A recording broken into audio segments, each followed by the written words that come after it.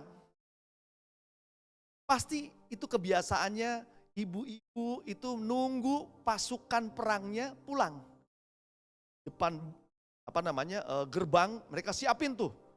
Wah, mau pulang tuh. Ayo sambut. Nah, penyambutannya ini yang menjadi masalah. Kenapa? Masalahnya semua orang-orang berteriak, ya. Dia bilang, "Wah, hebat Daud." Ya. Mengalahkan berlaksa-laksa, sedangkan Saul cuma ribuan. Kan itu kan kayaknya menghina ya. Rajanya kan kesel ya dengernya. Kalau kita seneng gak dipuji? Seneng ya. Tapi kalau dipujinya dibanding-bandingin gak enak rasanya, betul ya? Apalagi kita paling rendah. Hebat Daud, ya 10.000 kalah musuhnya. Kalau Saul 1.000, kira-kira seneng gak kira-kira yang jadi Saul? Ini ulahnya ibu-ibu. Dengar baik-baik. Kenapa firman Tuhan bilang begitu? Nah, karena kesel, Saul mulai iri. Catat di 1 Samuel 18 ayat 8 mengatakan begini. Nyanyian itu membuat Saul terganggu. Dia sangat marah. Marah banget berarti ya. Ia berpikir perempuan itu berkata bahwa berpuluh-puluh ribu telah dibunuh Daud, sedangkan dia hanya membunuh ribuan. Tidak lama lagi mereka akan mengangkatnya menjadi raja. Samuel katakan hal itu. Firman Tuhan bilang, ya dibanding-bandingin sama Daud, Saul kalah. Marah dia. Akhirnya apa? Mau bunuh. Nah kalau mau bunuh, kira-kira sebaiknya kalau jadi Daud kabur apa ngelawan? Ngelawan raja, hari itu lawan raja, ya, pasukan elitnya banyak, ya. Nah, Daud sendirian. Kira-kira logikanya apa yang mau dikerjakan sama Daud? Kabur, takut. Dan hari itu dia jadi DPO, ya, daftar pencarian orang. Di mana Daud berada, pasukannya Saul datang untuk apa? Membunuh. Nah akhirnya awal permasalahan itu karena mulutnya emak-emak ya, tukang kompor nih. Sampai akhirnya panas dan Saul memutuskan untuk menghabisi Daud. Ayat kedua kita baca sama-sama yuk. 1, 2, 3. Berhimpunlah juga kepadanya setiap orang-orang yang dikejar tukang piutang. Setiap orang-orang yang sakit hati, maka ia menjadi pemimpin mereka. Bersama-sama dengan dia ada kira-kira 400 orang. Daud kabur, masuk ke Gua Adulam. Nah setelah masuk ke Gua Adulam, pikiran Daud nih kabur sendiri enak ya. Bener gak? Kabur enak gak sendiri? Kalau bawa 4 orang repot gak? Repot, tempat tinggalnya, makannya, bener gak? Minumnya, ya kan? Mau ngambil keputusan harus nanya lagi, bener gak? Kabur paling enak sendiri. Tetapi hari itu Alkitab mencatat, dia udah kabur sendiri, tapi berhimpun. Apa tuh artinya berhimpun? Ngumpul orang. Dikatakan setiap orang yang dalam sukaran. Tadi, di ayat pertama, keluarganya juga udah kumpul. Betul gak? Setelah tahu Daud pergi ke Gua Adulam, kabur. Keluarganya juga ikut-ikutan. Semuanya. Jadi rombongan keluarga masuk di Gua Adulam. Ribet gak tuh? Ribet ya keluarganya mah. Kenapa? Karena memang budaya di sana setiap kali pengkhianat itu ya dibunuh, maka keluarganya juga harus dibunuh. Total habis sampai anak cucu, sampai bahkan kambing dombanya dibunuh. Itu budaya. Nah, keluarganya juga berpikir, Daud ke Adulam nih. Yaudah, kita pindah semuanya, bawa koper semua pindah ke Adulam. Dipikir cuma itu aja. Ternyata enggak, berhimpun juga. Yang pertama yang ikut yaitu setiap orang yang dalam kesukaran. Orang dalam kesukaran kumpul sama kita yang lagi ada banyak masalah. Enak gak kira-kira? Rombongan pertama itu. Rombongan kedua, yaitu setiap orang yang dikejar-kejar tukang piutang. Gara-gara pinjol biasanya nih. Ya, dikejar-kejar, kabur. Masuk Gua Adulam juga. Rombongan yang kedua. Rombongan yang ketiga adalah setiap orang yang sakit hati. Ya kan? Umpamanya dikecewain pacarnya. Ya kan? Lagi sayang-sayangnya ditinggal. Ya kan? Wah, ini yang sakit hati. Kakaknya, ditipu adiknya, ditipu saudaranya. ditipu rekan bisnis, sampai sakit hati dia. Akhirnya apa? Kabur juga, rombongan ketiga ini masuk juga. Rame dong ya, tambah lagi. Mereka kumpul dihitung. Oh banyak juga, setelah dihitung 400 orang. Kira-kira yang tadinya mau lari sendirian, 400 orang. Kayak jemaat CDC nih, yang 400 ikut semua ya nggak? Bukan, kalau bahasa kita bukan ngumpet. Kan kalau banyak gini susah ngaturnya. Bisa kebayang nggak di Gua Adulam, kurus 400 orang bermasalah semua. Ngasih makannya, ngasih taunya, susah bener nggak?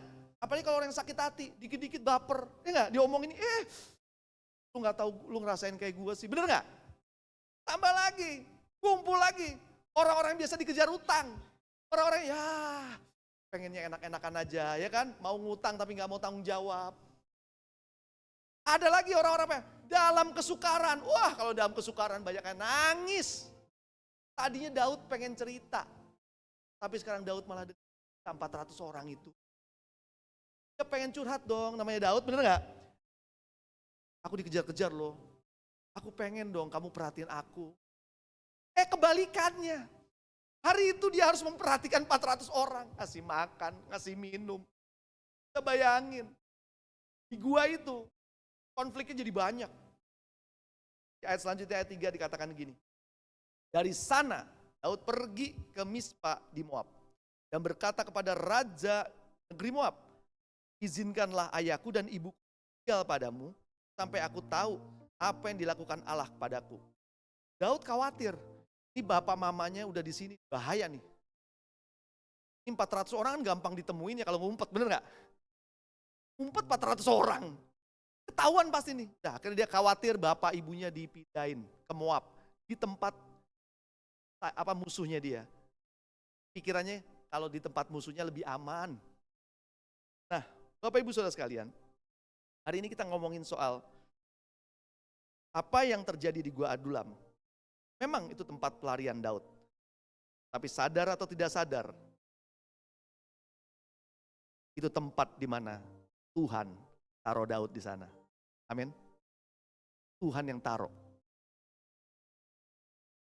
Daud pengen menyelesaikan masalahnya sendiri.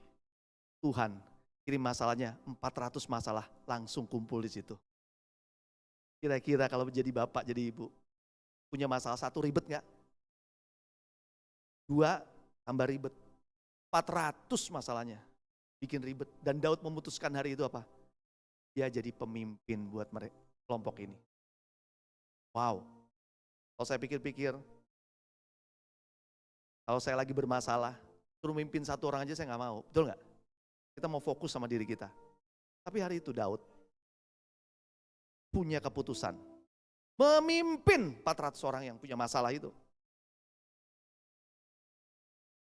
Gak gampang mimpin 400 karena semua orang otaknya berbeda, kebutuhannya berbeda. Dan Daud mengambil keputusan jadi pemimpin. Inilah proses yang Tuhan ajarkan. Karena 17 tahun lagi, dia harus taruh Daud jadi pemimpin utama bangsa Israel. Dia mulai dari Gua Adulam. Dibentuk. Untuk apa? Mimpin 400 orang dulu yang punya masalah. Bapak Ibu, kalau mau lihat Gua Adulam, ada petanya di sana. Ya, slide-nya bisa lihat. Nah, itu ada panah itu, merah itu adalah Gua Adulam. Dan bisa bayangin, Daud bawa orang tuanya nyebrang ke kerajaan Moab. Lewat laut tuh nyebrang. Berarti perjalanannya lumayan banget ya. Kira-kira bawa pergi kurang lebih 26 km. Jauh ya, zaman dulu belum ada kuda. Dia harus ditempuh dengan jalan kaki. Bisa bayangin, luar biasa. Sayangnya Daud sama orang tuanya dipindahin, dia balik lagi. Nah Bapak Ibu, ada 3 hal yang kita mau belajar hari ini. Yang bicara soal Gua Adulam. Gua Adulam adalah tempat di mana proses Tuhan mengubah iman. Yang pertama katakan mengubah iman. Gua Adulam adalah tempat proses Tuhan untuk mengubah iman.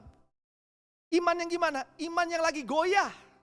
Di mana tadinya Daud adalah orang yang sangat berani, lawan Goliat berani, lawan singa berani, lawan beruang berani. Tapi hari itu dia gak berani lawan Saul. Iman biasanya naik, kadang juga bisa turun. Dan itu yang dihadapi oleh Daud. Dia mengalami goncangan iman saat dia harus menghadapi rajanya sendiri, yaitu Saul. Dia tahu Saul adalah raja yang diurapi Tuhan, makanya dia gak berani ngelawan dia. Menyentuh jubahnya dia gak berani dia, takut. Dia tahu ini orang diurapi Tuhan. Makanya dia memutuskan untuk lari. Tapi di goncangnya itu, lebih goncang lagi. Di masa-masa pelariannya, Daud sempat menjadi orang gila, pura-pura gila. Untuk menyelamatkan dirinya. Dia goncang banget loh. Saat orang normal jadi pura-pura gila, gak gampang, bener gak? Dia harus taruh harga dirinya. Dia harus bertahan agar dia bisa hidup. Segala cara dilakukan. Dan itulah bukti bahwa goncangan imannya luar biasa. Tapi di Gua Adulam, di tempat itulah Daud ketemu Tuhan lagi. Bapak Ibu, ngomongin Gua Adulam tuh ngomongin apa sih sebenarnya? Tanggap kayak keluarga kita. Ya. Tanggap kayak gereja kita. Itu tempat Gua Adulam, di mana proses Tuhan itu terjadi. Banyak orang-orang kumpul, orang bermasalah semua, betul nggak? Di keluarga kita emang punya masalah cuma kita doang. Ya, seluruh anggota keluarga kita tuh punya masalah. Kita ada di tengah-tengah itu. Tapi Daud hari itu, dia menguatkan imannya, dia berdoa. Dia minta Tuhan. Dan hari itu juga, Tuhan jawab Daud. Bukan menjawab masalahnya, tapi Tuhan memberikan kekuatan iman buat dia. Dia percaya bahwa dulu Daud pernah mengalami kemenangan sama Tuhan, kemenangan sama Tuhan, kemenangan sama Tuhan. Hari ini Daud diingatkan sama Tuhan, kalau dulu dia sering menyembah Tuhan dengan kecapinya. Dia bahkan bisa berbicara dengan Tuhan. Hari ini di Gua Adulam, dia ambil waktu. Dia mengambil waktu dan dia akhirnya ketemu Tuhan kembali. Alkitab mencatat bahwa Daud mengalami reformasi imannya. Imannya bangkit dari orang yang bermasalah menjadi orang pemimpin bagi orang-orang yang bermasalah. Dia gak peduli sama masalahnya dia. Dia mulai percaya bahwa ada kehendak Tuhan. Dia tetap percaya ada rencana Tuhan. Kalau Tuhan udah urapi dia jadi raja, pasti dia akan jadi raja. Dia tinggal tunggu waktunya. Ada kepercayaan yang timbul. Makanya dia mulai 400 orang ini dijadikan partner dia. Mulai dibentuk, dididik, dilatih. 400 orang ini yang tadi punya masalah, dilatih sama dia. Tempat tersembunyi itulah Tuhan sering berbicara. Di tempat tersembunyi kita, di kamar kita, Tuhan juga sering bicara. Kalau kita gak pernah bawa hidup kita di rumah tersembunyi itu, mungkin kita gak punya hubungan yang dekat dengan Tuhan. Kita belajar nih, melalui Gua Adulam yang ada di dalam rumah kita. Kita tahu suami istri punya masalah, anak-anak juga punya masalah masing-masing. Kita kumpul, kita berdoa, kita bawa pujian penyembahan sama Tuhan. Di situ iman kita dikuatkan, amin. Saya kumpul sama anak-anak kadang-kadang, ayo kita doa yuk, ayo kumpul. Masalahnya apa? Masalahnya banyak Pak, kayak gini mau dijelasin susah. Oh ya udah deh, mau dijelasin lama kan, kita mau doa ya. Oke, ayo kita doa. Tuhan yang tahu keadaan segala sesuatu, situasi Tuhan yang tahu. Tapi yang paling penting Tuhan, jangan tinggalin kita Tuhan. Aku percaya janji Tuhan, ya dan amin. Kalau hari ini kita lagi gak punya uang, kita percaya Tuhan kirim berkat-berkat dalam kehidupan kita. Kalau keadaan rumah tangga kita lagi bermasalah, kita percaya Tuhan pasti campur tangan. Bawa di Gua Adulamnya, bawa ke dalam pergumulan itu di dalam doa, penyembahan kita di dalam keluarga kita. Apa yang terjadi? Mujizat dinyatakan. Saya melihat Daud berani ambil resiko untuk dia memimpin orang-orang yang bermasalah. Imannya jadi naik. Yang kedua, Bapak Ibu. Gua Adulam ada tempat proses Tuhan untuk mengubah karakter. Katakan mengubah karakter. Tuhan gampang ngubah masalahnya. Tapi yang paling penting, Tuhan pengen ubah karakternya. Kenapa? Jawaban Tuhan tuh butuh lama. Karena karakter kita gak pernah berubah. Jawaban Tuhan, kalau karakternya berubah, terjawab. Masalah mah kecil, badai saja. Ombak yang besar, angin yang kencang, cukup bilang stop, berhenti masalahnya. Tapi karakternya berubah gak? Hari itu murid-muridnya masih gak percaya sama Tuhan. Artinya apa? Tuhan mudah untuk mengubah masalah yang kita hadapi hari ini. Mudah, gampang. Sesaat dia maha kuasa, dia sanggup ubah. Ekonomi kita gampang. Seketika bisa berubah. Tapi Tuhan lagi tunggu. Karakternya berubah gak? Saat nanti berkat itu dicurahkan.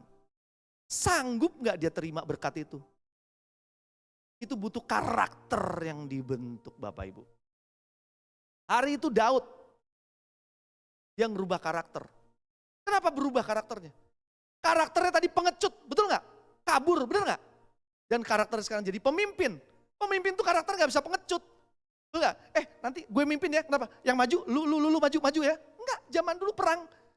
Dengar, bener. Gue yang mimpin. Pokoknya lu di belakang gue. Dari pengecut, dia pimpin paling depan. Ayo, kita perang. Keren gak tuh karakternya? Karakter Daud berubah lagi. Jadi sabar. Kenapa sabar? Hadepin 400 orang. Yang masalah. Curhatnya. Dengerin. Dia harus sabar dengerin setiap orang. Karena dia harus memimpin 400 orang tersebut. Kebutuhannya. Karakter berubah. Daud jadi sabar. Daud jadi punya hati buat orang lain di situ. Walaupun dia punya masalah, dia singkirkan masalahnya. Dia pengen jadi orang, jadi berkat buat orang lain. Berubah. Tuhan bentuk karakternya yang tadi takut, jadi berani. Yang tadinya mungkin gak sabaran, dia pengen cari gampangnya aja. Hari ini dia dibentuk, jadi sabar. Dia doain orang lain, dia bantu orang lain. Karakternya berubah. Tadinya dia egois, dia mau kabur dia sendiri. Dia harus peduli sama orang lain. Dia harus nolong orang lain. Dia harus kasih makan orang lain. Sebagai pemimpin, gak bisa bilang, makan cari sendiri ya. Gue juga pelarian, jadi kalian cari makan sendiri lah ya. Di situ mungkin ada McDonald, tapi beli deh sendiri ya. Pemimpin berkorban buat apa yang dipimpin. Amin. Kalau ada pemimpin di tempat ini, Tuhan ingin karakter kalian berubah. Jangan takut sama masalah. Justru di masalah itulah hidup kita jadi berkat. Hari itu Daud melatih orang-orang itu. Orang-orang yang luar biasa itu. Yang punya masalah. Yang banyak kekurangannya. Daud dapat sesuatu di Gua Adulam. Yang ketiga, selain karakter diubah, mengubah status. Katakan mengubah status. Gua Adulam adalah tempat proses kita mengubah status kita dari zero jadi hero. Katakan amin. Mengubah status kita dari pecundang yang kalah, yang gagal menjadi pemenang. Daud hari itu adalah orang yang takut, kabur, egois. Tapi hari itu, dia bawa 400 orang itu. Dia rubah 400 orang itu. Dididik, dilatih, dikasih tahu. Yang tadinya kumpulan pecundang, ubah jadi kumpulan para pahlawan. Tercatat di Gua Adulam, Daud memimpin pasukannya. Dia create, dia ciptakan pasukannya, pasukan elitnya. Salah satunya namanya Triwira. Triwira itu 3 perwira yang luar biasa. Catat di Alkitab, 3 perwira ini bukan main-main, bukan kaleng-kaleng. 3 perwira ini namanya yang pertama nama Ishibaal, Eleazar, sama. 3 ini pasukan elitnya Daud. Saya cerita satu aja ya. Isi Baal. Itu orang yang luar biasa. Sekali perang, ya. Sekali perang nih, 800 orang mati ditombak sama dia. Satu orang 800 orang mati lawan dia. Bayangin, itu baru satu ya. Sedangkan dia punya 30 pasukan lagi yang lain, yang elit juga. Yang kayak gitu mirip-mirip orangnya. Nyalinya boleh diadu. 3 perwira ini, Daud cuma bilang, aus nih, mau minum di kolam itu tuh. Umurnya Bethlehem ada. Bethlehem lagi dikepung sama bangsa Filistin. Pasukan Filistin tinggal di situ. Apa yang terjadi? Triwira ini dengar Daud mau minum, aus di situ. Aduh. Gak ada kata-kata bilang gini, oke, kita sepakat yuk. Go, kita maju, go, ayo maju. Bertiga masuk.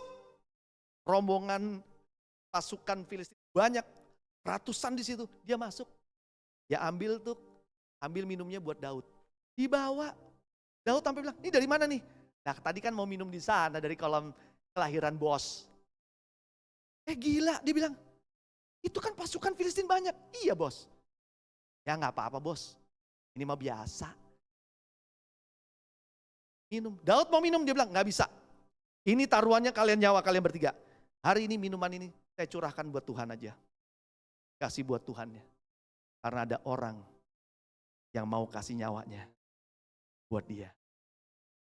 Dia bilang ini gak pantas buat saya. Ini buat Tuhan yang udah kasih nyawanya buat saya. Dia tahu karakter orang dibentuk. Tadi dia zero, bukan siapa-siapa. Hari ini dia hero. Dia bisa melihat Tuhan yang hebat. Tuhan yang besar ada dalam hidupnya. Orang-orang yang tadi pengecut tadi keluar jadi pasukan kerennya Daud. Dan boleh dicatat di Alkitab. Triwira itu gak ada matinya. Pasukan Filistin dilawan sama satu orang doang sendiri. Hanya untuk jaga yang namanya sepetak kebun kacang merah. Ini kebun kacang merah nih, dah tenang. Udah pada pergi semua, tenang. Gue yang jagain. Dilawan tuh semua Filistin sendirian. Menang lagi. Wow. From zero. Jadi hero. Saudara. Di Gua Adulam inilah orang-orang dibentuk. Jadi orang-orang yang dahsyat, orang yang luar biasa. Orang yang tadi gak dihargai, jadi dihormati. Orang yang tadi gak punya hidup, bahkan kabur, dia jadi pahlawan. Bukan lagi pecundang. Bapak Ibu Saudara sekalian.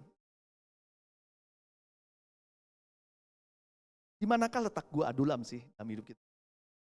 Yang bisa mengubah iman, mengubah karakter, mengubah status kita. Kalau bukan di keluarga. Betul gak? Di keluarga itu ya memang istri agak kurang-kurang sedikit lah. Tapi sadar gak kalau kita juga kurang? Mungkin kita karakternya juga gak baik. Di keluarga kita dibentuk. Anak-anak kita dibentuk. Bahkan kita akan membentuk orang lain melalui keluarga kita. Di Gua Adulam inilah di mana kesendirian kita Tuhan lagi bentuk. Siapa yang mau mengandalkan kekuatannya? Hilang. Tapi yang mau mengandalkan Tuhan, dia menerima dari zero jadi hero. Sebelum kesaksian dari Bro Akito, saya mau kesaksian saya dulu ya. Bapak Ibu, di rumah harus jadi representasi Tuhan di dalam kehidupan kita di luar. Betul? Banyak pendeta hebat, banyak orang hebat segala macam, keluarganya berantakan. Jangan terjadi, masih ada waktu hari ini masuk ke Gua Adulam, ambil prosesnya, Tuhan bisa pulihkan. Kalau Daud sudah direncanakan 17 tahun lagi nanti jadi raja. Dia kalau tahu 17 tahun mungkin dia mundur, betul nggak? Karena dia nggak tahu. Ya udah pokoknya saya percaya Tuhan kasih, Tuhan kasih, Tuhan kasih, Tuhan kasih. Itu iman yang harus kita punya hari ini di dalam doa kita. Saya sama istri saya bilang, ayo kita doa, ayo. Mimpin jemaat gak gampang, ayo kita. Mana jumlahnya tambah banyak, tambah baru, tambah stres. Ada kata-kata yang aneh-aneh. Permintaannya aneh-aneh dan ajaib. Tapi dengar baik-baik, satu kata menyentuh hati saya. Dia bilang gini, Pastor Andi, kalau kita hidup gak ada mujizat. Kita harus bertanya ulang. Dengan Allah yang seperti apa kita berjalan? Kalau saya dengan Allah yang penuh mujizat saya berjalan, maka mujizat terjadi dalam kehidupan saya. Jadi kalau hari-hari ini kita lagi gak ada mujizat, jangan-jangan kita salah jalan sama Allah yang lain. Betul gak? Waktu kita ajak, doa, anak-anak saya doa. Puji Tuhan, anak-anak saya semua melayani Tuhan. Puji Tuhan. Gak gampang hari-hari ini ngedidik anak-anak. Dan saya gak pernah paksa anak-anak itu. Ayo melayani. Enggak, mereka tampil. Satu main musik, sport, satu main drum. Yang sekarang Eca belajar musik. Dia melayani sekolah minggu. Saya melihat semua itu karena kebaikan Tuhan. Bukan karena kepintaran kita atau kuat gagah kita atau cara kita ngajar. Bukan. Cara engkau berdoa. Itu mengubah keadaan dari zero jadi hero. Dan itu terjadi keluarga kami.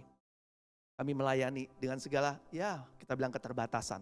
Tapi Tuhan membawa kita tidak terbatas. Ada videonya, boleh lihat. Nah, video ini membuktikan bahwa kami mulai semuanya dari nol. Ini CDC Depok hari ini. Kami mulai dari diusir ya, nggak punya tempat. Hujan-hujanan kami pindah, nggak tahu kemana itu mau pindah. Tapi hari ini 3 tahun setelah itu, kami punya tempat yang kami nggak pernah bayangkan. Tuhan sediakan buat kita di CDC Depok. Kapasitas 300 lebih.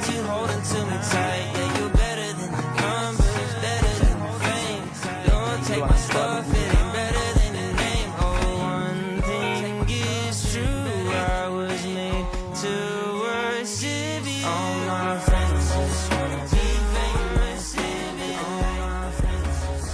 Singkat aja, nanti ini hanya buat biar nanti ada yang mau datang ke Depok ya. Kita mau bikin acara terus, kita percaya Tuhan buat sesuatu yang luar biasa. Ingat, gua Adulam bicara soal gereja juga. Ya, kita kumpul sama orang-orang bermasalah, setuju? Tapi hari ini orang-orang bermasalah itu menjadi pasukan kami. Full volunteers sampai hari ini. Tuhan luar biasa. Tuhan sediakan pasukan-pasukan ini yang melayani. Dan apa yang terjadi? Kegerakan terjadi, pertumbuhan terjadi. Tempat Tuhan kasih, gak pernah dipikirkan kita, gak pernah dilihat mata kita, gak pernah ada di hati kita. Tuhan sediakan luar biasa. Saya percaya bawa pergumulan kita ke Gua Adulammu. Kumpulin tuh pasukan-pasukannya yang ada. Mungkin keluarga, itu pasukan loh. Pasukan loh. Dan sekarang kami lagi kumpulin pasukan doa anak-anak muda. Kita mau bikin terobosan buat anak muda. Itu semua bisa terjadi bukan karena hebat kita, bukan. Itu semua karena Tuhan. Siapa yang mau masuk ke Gua Adulam, diproses Tuhan, dia yang dipakai Tuhan. Karena apa? Kalau kita nggak mau ikutin prosesnya, ya kita nggak naik kelas. Rugi buat kita sendiri. Saya bukan orang tipikal yang hobi berdoa. Kemarin kita ketemu sama satu orang, saksian ya, satu orang. Yang doanya 7 jam 1 hari, 4 tahun berturut-turut. Saya sampai ngeliat, luar biasa nih orang. Dia gak, rasanya kayak nih, kita kecil banget ya gak, ngomong sama dia kayak gimana gitu. Tapi tau gak, impartasi dalam hidupnya. Dia cuma ngomong hal-hal sederhana, tapi mengena. Kenapa kok bisa begitu? Karena karakternya diproses Tuhan. Dan waktu karakternya diproses Tuhan, dia bilang, saya bukan siapa-siapa Pak Andi. Dulu kami cuma punya 5-10 orang. Hari ini kami udah melayani 500 orang pelayanan. Terus pakai gimana caranya? Doa Pak Andi, doa. Ya. Kita bilang Tuhan Yesus. Kita belajar semua ya. Kita gak tahu, tapi Tuhan tahu hati kita. Apa yang dibutuhkan sama kita, gak pernah dilihat mata, gak pernah ada di hati. Tuhan sediakan bagi kita, amin. Dia janji loh memberkati kita, percaya deh. Kita jadi kepala bukan ekor. Percaya deh. Walaupun itu butuh waktu, tapi percaya aja. Pasti akan terjadi kalau kita mau diproses Tuhan. Amin. Saya panggil Akito untuk kesaksian terakhir, silakan. Sambut dengan tepuk tangan. Saya manggilnya sekarang Bro Akito Master Teologia.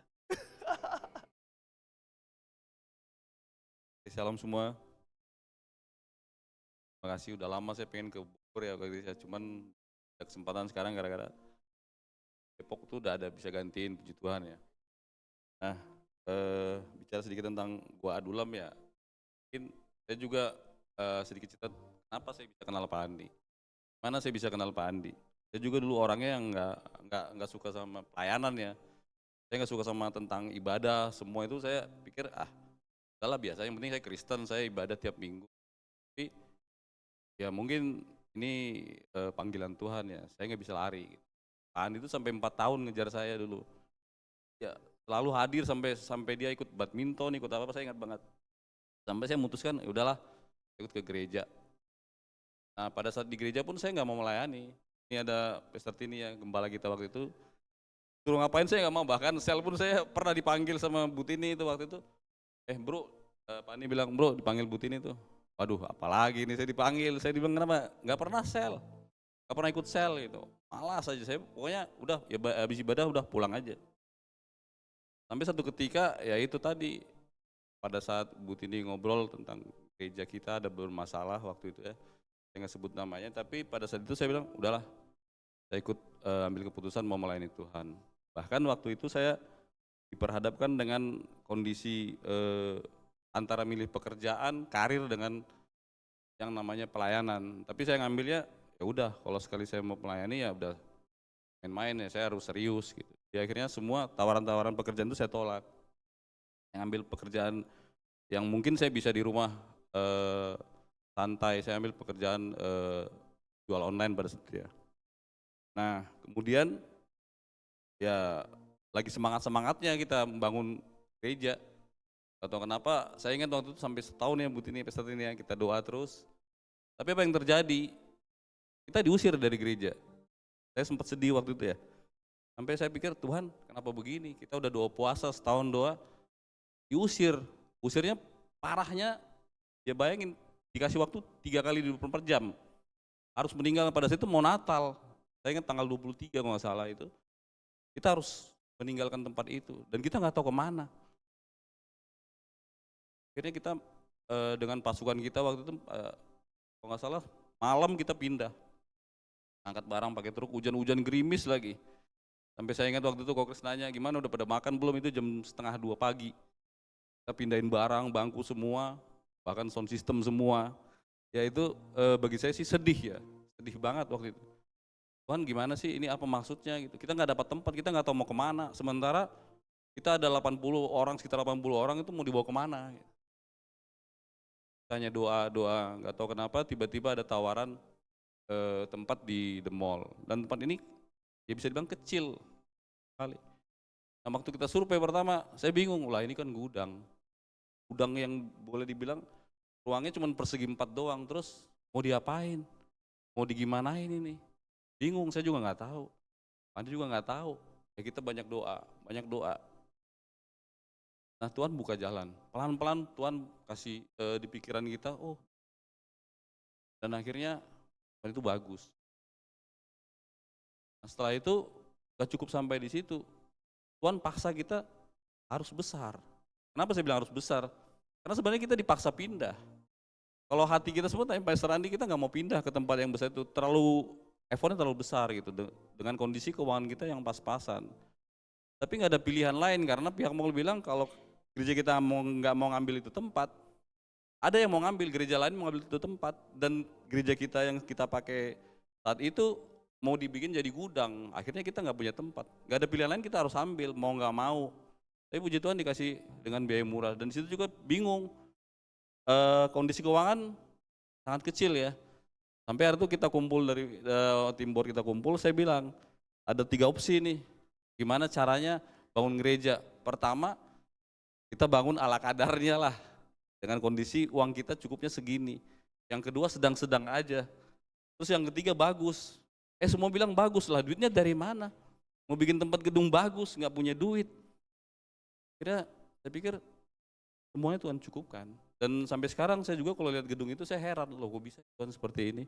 Saya nggak tahu, mungkin di luar kapasitas saya, di luar pemikiran saya bisa seperti itu. Nah sebelumnya saya mau kasih tahu tentang gimana sih pelayanan itu. Waktu saya memutuskan untuk pelayanan, saya nggak mau setengah-setengah. Karena saya tahu ada tertulis bilang kan, kasihinilah Tuhan Allahmu dengan segenap hatimu. Berarti utuh, tidak main-main, nggak bisa setengah-setengah gitu. Oke udah nol waktunya sebentar ya, saya lanjutkan lagi. Nah pada saat itu saya cuma bilang gini, oke saya nggak bisa apa-apa. Saya nggak tahu tentang lighting, nggak tahu tentang videotron, nggak tahu tentang rekaman.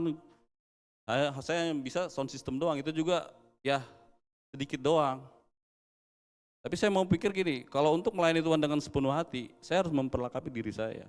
Artinya Tuhan menyediakan apa yang kita butuhkan. Saya mengupgrade diri saya, hampir setiap malam saya belajar dari YouTube. Belajar tentang sound system, belajar tentang lighting, belajar tentang dekorasi, belajar tentang semua saya pelajarin dari YouTube. Bahkan kadang-kadang saya sampai jam 4 pagi. Kenapa? Saya mau benar-benar all out. Maksudnya gini, saat kita setengah hati, saya merasa saya nggak cinta Tuhan. Saya cuma bohong doang, saya cuma mungkin ya supaya dilihat orang saya melayani. Nah, jati diri saya adalah saya tidak mau melayani Tuhan itu dengan setengah hati. Saya harus all out, saya harus sepenuhnya. Even orang nggak tahu siapa saya, even saya di belakang panggung, saya orangnya suka di belakang panggung ya, nggak perlu di depan. Tapi saya benar-benar mengasihi Tuhan yang terbaik. Kenapa? Memang Tuhan mau yang terbaik. Nah saya bilang sama Pak Andi, waktu kita punya barang, kita beli alat musik itu ya kita beli, ya udahlah yang ini uang kita cukup di sini, ya udahlah ya beli yang ini aja karena uang kita cukup di sini. Nggak tahu itu digondol maling semua. Nah pertanyaan saya belajar, kenapa Tuhan diambil maling, kenapa Tuhan izinkan diambil maling? Intinya sih saya bilang, sama Tuhan tuh harus kita kasih yang terbaik. Kenapa? Karena saya tahu alat yang kita beli itu bukan alat yang terbaik. Alat yang ala kadarnya, alat yang asal bisa pakai aja. Tapi Tuhan bilang, bawa semua, maling yang ambil. Akhirnya apa? Sekarang kita beli semua, setiap kita beli alat, kita kasih yang terbaik. Apa yang paling bagus, apa yang paling bisa menunjang pelayanan, itu yang kita beli. Even uang kita nggak ada, Tuhan cukupkan. Kita hanya doa dan penyembahan. Kenapa? Karena kita fokus di penyembahan Tuhan. Saya percaya setiap kita serius sama Tuhan, setiap kita mendeklarasikan diri kita untuk Tuhan, Tuhan pasti memperlengkapi. Saya juga nggak tahu kenapa saya nggak kepikiran saya begini. Bahkan sekolah pun saya nggak kepikiran. Awalnya hanya ngeflow aja mainin Pak An di sekolah. Tapi begitu saya masuk dalam sekolah, saya baru tahu, oh banyak saya yang nggak ngerti. Ternyata banyak saya yang pelajari yang benar-benar, oh banyak banget, membuat kita semakin kecil di mata Tuhan. Sehingga saya pikir, ya udah, kalau sudah dipanggil Tuhan, kita serius. Saya ingat begini ya, ini tentang cerita tentang Daud. Kita tahu bahwa Tuhan memilih Saul yang jadi raja. Tuhan memilih Saul yang pada saat itu harus jadi raja. Bahkan Tuhan menjanjikan keturunannya jadi raja berikutnya. Artinya Daud tidak masuk hitungan. Kenapa bisa Daud masuk hitungan? Karena Saul mengingkari. Saul tidak setia kepada Tuhan. Sama saat Tuhan memilih kita untuk melayani. Bisa nggak Tuhan kalau kita istilahnya setengah hati, kita nggak taat sama Tuhan, bisa nggak Tuhan pilih orang lain untuk melayani? Pasti Tuhan pilih orang lain, jauh lebih bagus dari kita. Bukankah Saul bersyukur? Sebenarnya Daud jauh lebih bagus dari dia, tapi Tuhan pilih dia. Artinya Tuhan punya kasih karunia buat dia. Artinya Tuhan baik sama dia, bahkan keturunannya dibikin jadi raja. Kenapa dia tidak syukurin? Sama halnya seperti kita, kalau Tuhan milih kita untuk jadi pelayan, bahkan pelayan kecil seperti Aser misalnya, itu menurut saya Tuhan udah baik banget sama kita. Kalau kita malas, udah enggak yang lain aja, Tuhan bisa pakai orang yang lebih bertalenta dari kita. Tuhan bisa panggil orang yang lebih baik dari kita. Artinya kita tidak mensyukuri pilihan Tuhan. Bagi saya, saat Tuhan memilih kita jadi pelayan, saya juga enggak ada niat untuk jadi seperti ini, tapi saya pikir saya harus bersyukur. Karena pelayanan itu adalah bagian dari rasa syukur kita kepada Tuhan. Jadi saat kita dipilih, misalnya melalui pemimpin sel kita milih kita, oh kamu jadi Aser ya, jadi ini jangan ditolak. Kita bersyukur sama Tuhan, terima kasih Tuhan, Tuhan milih saya untuk itu. Tapi kita doa, perlengkapi Tuhan. Dan saya selalu bilang sama teman-teman pelayanan di Depok, ayo upgrade diri, ayo upgrade diri. Karena kita juga dari awal, dari pertama kali tanya Pak Andi ini, Oci itu nggak bisa main keyboard, anaknya Pastor Andi, hanya bisa sedikit-sedikit aja. Bahkan ada zaman bilang, wah dia hanya main sekedarnya aja. Tapi sekarang lihat, apa yang terjadi? Saat dia mau upgrade diri, saat dia mau memperlengkapi dirinya, Tuhan pasti taruh ilmu dalam otaknya. Karena takut akan Tuhan adalah permulaan pengetahuan. Apa yang kita tidak pikirkan, Tuhan bisa kasih ke pikiran kita. Apa yang Tuhan tidak, apa yang tidak pernah kita rencanakan, Tuhan bisa kasih ide-ide. Gereja di Depok bisa seperti itu karena Tuhan kasih ide kepada kita. Kenapa kita bisa dikasih Tuhan ide? Karena kita memang tujuan kita adalah untuk memuliakan Tuhan. Ya ayo, bagi saya sekarang, ayo siapa yang ditunjuk jadi pelayan, ayo semangatlah, ayo upgrade diri lah. Even kita jadi aser, apa upgrade diri kita? Aser itu bisa upgrade diri dengan cara misalnya cara berkomunikasi. Semua perlu upgrade diri. Talenta kita harus tetap kita kembangkan. Terima kasih, Tuhan berkati.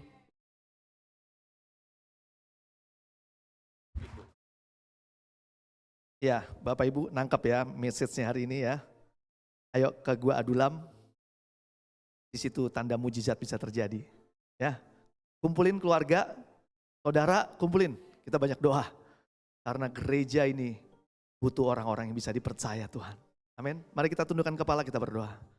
Tuhan, hari ini kami percaya firman Tuhan telah dinyatakan. Kami mau jadi pelaku-pelaku firman. Kami mau membawa pergumulan kami di Gua Adulam. Ajar kami, didik kami terus setia sama Tuhan. Taat sama Tuhan. Percaya agar iman kami gak goncang. Iman kami percaya Tuhan pasti tolong. Tuhan pasti bantu. Tuhan pasti kasih mujizat. Karena kami tahu Tuhan, rencana Tuhan gak pernah gagal. Tuhan bentuk karakter kami jadi lebih baik. Serupa dengan Kristus. Karakter kami bisa menjadi karakter yang membangun orang lain. Kami juga percaya Tuhan, bahwa kami diubah dari zero menjadi hero. Jadi orang-orang yang mengalami kemenangan demi kemenangan. Kami gak takut dengan masalah Tuhan. Karena masalah kami kecil dibanding Allah kami yang besar. Terima kasih Tuhan. Di dalam nama Yesus kami berdoa dan mengucap syukur, yang percaya katakan amin. Yes. Tuhan Yesus memberkati. Terima kasih Pastor Andi buat pelayanannya. Buat Bang Akito juga buat sharingnya. Terima kasih. Kita mau kasih kemuliaan lagi sekali lagi buat namanya Tuhan. Ternyata setiap masalah kita yang kita hadapin sekarang, yang mungkin emang sih capek, siapa yang gak capek ya ketemu sama masalah. Tapi tadi makasih lagi udah diingetin kalau setiap kita ada di gua, setiap kita ada di titik terendahnya kita tuh lagi diproses sama Tuhan. Amin ya. Oke, kita nggak lanjutin ke khotbahnya dulu karena bukan bagian saya. Saya mau sambut buat Bapak Ibu yang setia udah beribadah bersama-sama kami, mau ngucapin welcome home. Selamat datang di rumah. Kita percaya banget rumah ini gereja ini adalah rumahnya kita. Di mana di sini kita punya saudara, kita bisa sama-sama bertumbuh, bergesekan tentunya, ada masalah juga. Tapi tadi benar-benar udah disemangatin juga ya sama kesaksiannya Bang Akito juga kalau ayo kita bangun rumah kita di sini, ayo bangun sama-sama tempat kita tinggal. Biar apa? Biar kita sama-sama nyaman, sama-sama memiliki. Nextnya adalah offering time, waktu yang kita tunggu-tunggu dari satu ibadah ini. Mau sedikit share sebelum kita mempersiapkan persembahan kita. Ada satu ayat. Ayat ini ada di 2 Tawarikha 29 ayat 31. Sebelum kita baca ayat ini, sebenarnya itu ayat ketika bangsa Israel itu lagi masa pembangunan kembali. Jadi di sini Hizkia mau membangun kembali bait Allah. Nah di sini tuh mereka mempersiapkan segala macamnya lah di pembangunan bait Allah itu. Di ayat sebelum-sebelumnya diceritain apa yang mereka lakukan. Dan pas di ayat 29 ayat 31 ini, 2 Tawarikha 29 ayat 31 berbunyi, kemudian berbicaralah Hizkia. Sekarang kamu telah mentadbirkan dirimu untuk Tuhan. Mendekatlah dan bawalah korban-korban sembelihan dan korban-korban syukur ke rumah Tuhan. Lalu jemaah membawa korban-korban sembelihan dan korban-korban puji-pujian. Setiap orang yang rela hati membawa juga korban-korban bakaran. Jadi di sini bercerita ya semua jemaat Israel setelah semua melalui proses itu ujung-ujungnya apa yang mereka lakukan? Mereka mengorbankan, membawa setiap korbannya mereka kepada Tuhan. Dan luar biasanya di next ayat, saya nggak bacain semua ya, nanti Bapak Ibu mungkin bisa baca sendiri kisahnya. Di ayat 32 sama di ayat 33 di situ berisi, ya udah jumlah korbannya disebutin tuh, kayak ada sapinya berapa, ada dombanya berapa, dan semua-muanya.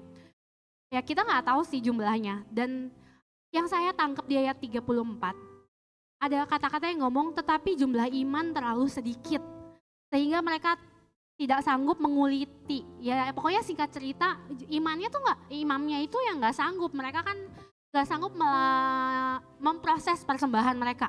Dan notabene berarti kayak, wow, berarti semua jemaah itu benar-benar all out, kasih yang terbaik, kasih sebanyak-banyaknya. Dan in the end, pelayan yang ada, si iman-imannya itu nggak bisa ngeproses gitu. Mereka kayak terbatas. Dan ujung-ujungnya singkat cerita, mereka butuh orang-orang Lewi buat memproses itu semua. Dan dari sini saya ngerenungin dari kisah ini kayak, oh iya ya, ternyata untuk membangun sesuatu, untuk mendirikan sesuatu harus ada korban. Harus ada sesuatu yang kita korbankan. Karena saya percaya banget, sangat percaya setiap ada korban, setiap apapun yang kita lakukan, setiap ada korban di situ Tuhan ada. Di situ Tuhan benar-benar bertahta. Apalagi di zaman perjanjian lama ya, korban apa Tuhan hadir, korban apa Tuhan hadir. Nah kita juga percaya banget di zaman ini ya, kita udah gak pakai korban domba dan segala macam, tapi kita bisa mengorbankan dari apa yang kita punya, dari harta kita, dari waktu kita, dari tenaga kita. Dan apapun itu kita mau kasih korban kita buat Tuhan. Dan kita percaya, mari kita waktu ini kita sama-sama kasih persembahan, bahwa persembahan kita, bahwa korbannya kita sebaik-baiknya kita persiapkan dan imani Tuhan inilah korbannya kita. Ini adalah saatnya kita mau kasih korban buat apa? Buat pekerjaannya Tuhan. Buat apa? Biar Tuhan benar-benar bertahta, biar Tuhan benar-benar hadir. Benar-benar nyatakan kuasanya yang besar melalui korban kita saat ini. Mungkin segitu aja dari saya. Persembahan Bapak Ibu bisa disiapin melalui amplop-amplop yang udah tersedia di bangku-bangku, dan juga bisa dilakukan melalui Kris, namanya Kris. Kata Om Naf namanya itu.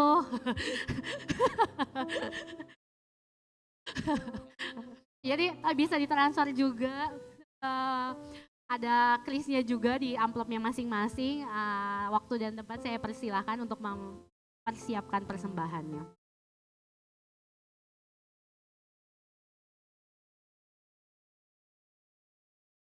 Oke, kalau sudah, nanti persembahan Bapak Ibu yang amplop bisa dimasukkan ke kotak yang ada di belakang, kotak persembahan. Mari kita sama-sama bawa persembahan kita mau berdoa buat persembahan kita. Bapak, di dalam nama Yesus, terima kasih Tuhan. Terima kasih untuk kesempatan kami Tuhan, kami bisa memberi lagi Tuhan. Dan kami percaya Tuhan, saat kami memberi Tuhan itu adalah saat dimana kami paling serupa dengan Engkau Tuhan. Karena kami benar-benar ingin memberikan dengan hati yang kami yang terbaik, dengan hati kami yang tulus Tuhan. Dan kami percaya Tuhan, dengan memberi ini Tuhan, ini adalah satu korban kami yang kami korbankan Tuhan. Untuk apa? Untuk Engkau Tuhan, untuk biar Tuhan kerajaan-Mu dibangun di tempat ini Tuhan. Biar Tuhan pekerjaan-Mu diperluas di tempat ini Tuhan. Biar Tuhan Kau memberkati gereja ini Tuhan yang lebih lagi Tuhan. Biar perkara-perkara-Mu Tuhan terlaksana Tuhan, rancangan-rancangan-Mu terlaksana di tempat ini Tuhan. Dan kami Tuhan mau ambil bagian kami Tuhan. Dan kami mau menyerahkan semuanya ke dalam tangan-Mu. Berkati Tuhan setiap pemimpin-pemimpin kami, setiap pengurus-pengurus kami Tuhan yang di gereja ini, setiap pelayan-Mu di gereja ini. Dan kami percaya Tuhan Kau yang kasih hikmat kepada mereka Tuhan untuk mengelola semuanya dengan sangat baik Tuhan. Kami mau menyerahkan setiap persembahan kami ke dalam tangannya Tuhan. Haleluya, amin. Nextnya, ibadah ini bisa terjadi, bisa lancar, bisa berjalan, kita bisa beribadah dengan tenang, ada musik, ada media, ada semuanya, ada perangkat-perangkat yang tersusun dengan rapi. Itu semua karena ada volunteer yang mau kasih tenaganya, karena ada volunteer yang mau bayar harga. Dan maka itu dari kesempatan kali ini saya mau mengundang Bapak Ibu untuk bangkit semuanya. Kita mau sama-sama bilang, Thank you volunteer. Makasih. Thank you volunteer. Thank you semua. Kalian luar biasa. Yes. Terima kasih untuk para volunteer. Terima kasih untuk setiap tenaga, setiap segala macam yang udah dikorbankan. Kita benar-benar terberkati. Setiap jemaat saya yakin juga merasa terberkati untuk semuanya. Dan buat Bapak Ibu yang belum join volunteers, kami sangat mengundang Bapak Ibu, ayo join volunteers, ayo melayani sama-sama di rumah Tuhan buat Tuhan. Dan kalau misalnya ada yang mau tanya-tanya gimana caranya volunteers, bisa tanya-tanya ke carousel leadernya masing-masing. Nextnya mau masuk ke pengumuman minggu ini. Seperti biasa, doa onsite service akan selalu dilaksanakan di setiap hari Minggu jam 9 di Green Forest, dan minggu depan yang akan melayani adalah Pastor Naftali. Jadi kami mengundang Bapak Ibu dan Saudara untuk minggu depan datang lagi ke tempat ini, dan nanti untuk ruang ibadah seperti biasa kita akan umumin lebih lanjut. Nextnya, selain umum, kita juga punya CDC Kids, ibadah untuk anak-anak kita. Jadi ketika kita beribadah, anak-anak Bapak Ibu, cucu Bapak Ibu lagi beribadah juga. Dan kita percaya banget Tuhan juga bekerja di anak-anak gitu. Di masa mereka kecil, mereka akan dibekali, akan ditanamkan apa itu mengasihi Tuhan, apa itu kasih Tuhan. Dan percaya banget, saya juga terberkati dari zaman sekolah minggu dulu sampai saya gede. Jadi ketika mau, ya kasarnya ketika saya berhadapan dengan dunia, saya ingat, oh iya dulu tuh di sekolah minggu gini ya, kata kakak sekolah minggu kayak gini. Karena itu kita diajarin, makanya ayo kita sama-sama dukung pelayanan si kids kita. Nextnya ibadah doa, mesbah doa tetap ada di setiap hari Senin jam 7 malam. Jam 6 sorry, jam 6 malam itu by Zoom, jadi untuk linknya nanti akan di-share lagi juga melalui Zoom. Ayo kita sama-sama berdoa di mesbah doa ini. Juga selain doa online kita juga punya doa onsite.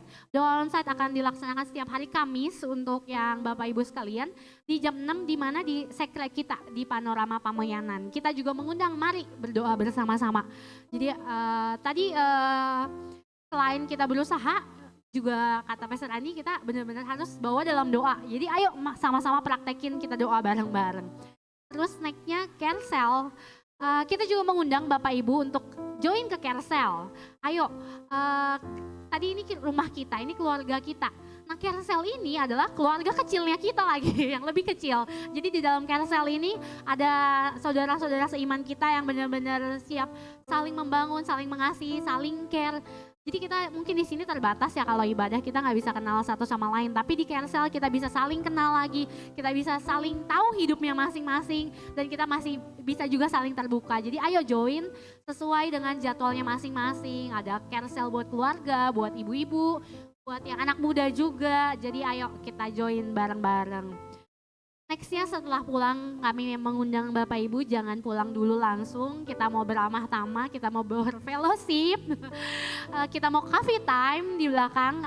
Jadi jangan kemana-mana, kita mau update hidup juga, sapa-sama satu sama lain dulu ya, baru kita pulang. Mungkin itu aja pengumumannya, sekian dari saya, mau mengundang Pastor Chris buat tutup dalam doa.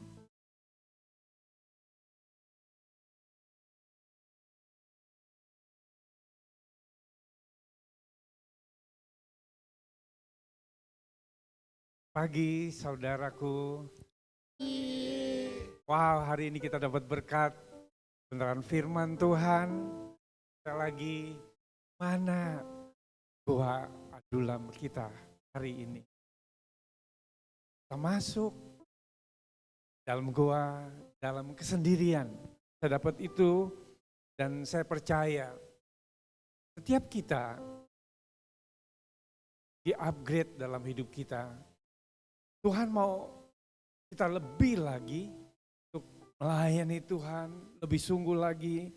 Dan di gua itu proses iman kita, karakter kita, bahkan status kita. Dari nol, dari nol, dari zero. Jadi hero, pahlawan. Semuanya kita akan dipakai Tuhan. Kita diingatkan kembali, Tuhan memberi kasih karunia bagi kita semua, anugerahnya bagi kita.